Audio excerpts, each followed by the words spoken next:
Well, this is probably the most important week of spring football. If you look at it, we had 5 practices. We broke for spring break, and then we had 1 week. We had scrimmage number 1 this past Saturday. So this is the 2nd consecutive week of spring football.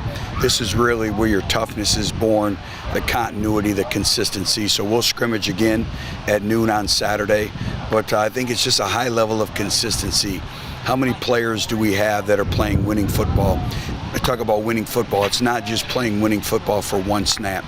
Do we have the ability to play it down in and down out for 4 quarters, 3.5 hours, how long a game is? So that's really what we've been talking about. It's taking it day by day, but how many individuals can we get to that level when spring concludes that are playing winning football for 4 quarters? And you mentioned the scrimmage coming up Saturday. What will the format look like? It'll be very similar to the first scrimmage. We'll have a drive the ball session, and all the coaches are off the field, so we're really able to see who can retain from the couple weeks of practice and just play football. And then we'll have some situational football in terms of coming out, some red zone situations, goal line situations, and then a lot of clock management, sorted 2-minute situations as well. And then players this young too, and learning that situational football, probably important in the spring as well. Absolutely, it's all about situational football. If you kind of look at the theme last year, the storylines of last year's team is we had 5 games that came down to a 2-minute drill, whether it was on offense or defense. So we tried to expose them to as many clock situations like we always do, and continue to teach and learn as we continue to progress and move forward. Sure. And then looking at today's practice, what stood out to you the most?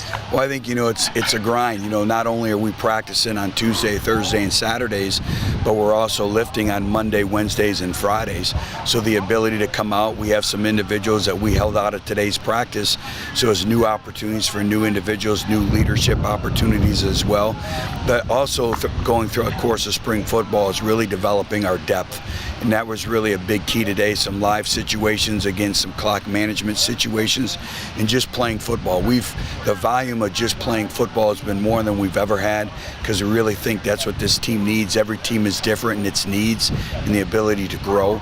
And so we thought that this football team needs to play, just put the football down and play more football and learn the differences with down and distance field situations that come along with that. Absolutely. And then, defensively, I know you mentioned, last time with Justin, but, what did you see out of the defense? Yeah, I tell you what, I thought in this past scrimmage number 1, that's the best our defense has played. I thought we played with the effort that we want. We're much more physical. We ran to the football.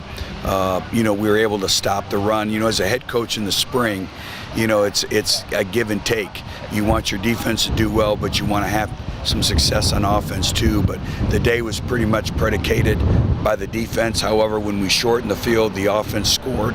So I think what we learned from scrimmage number 1, 2 is the value of field position, hidden yardage, the value of special teams that come into creating long fields and short fields. So I thought that was good for a football team as well. Right, and even Charles Willikis last time, he mentioned that this was a defense that is built to stop the run.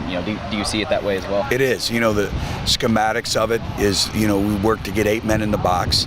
We play a lot of press quarters coverage, man coverage, so you have to be able to stop the run. And as we know in this league, it's really kind of turned into a run-oriented offensive league in terms of run game. And then if you look at really the transition of the Sun Belt Conference in general, it's turned into more of a defensive league. It used to be the Fun Belt where you'd win games 49-48. Now you look at the team that won the conference last year, they gave up 17 points a game. So really there's been a transition phase in terms of the Sun Belt. It's been more defensive oriented. And so again, I thought our defense stepped up. Ethan Hassler's an individual who, in his 3rd year in the program, the game has slowed down. We're excited about him. Char Willikis is emerging as one of our leaders at the linebacker position. So we've been excited with some players this spring in terms of stepping up from a leadership standpoint as well.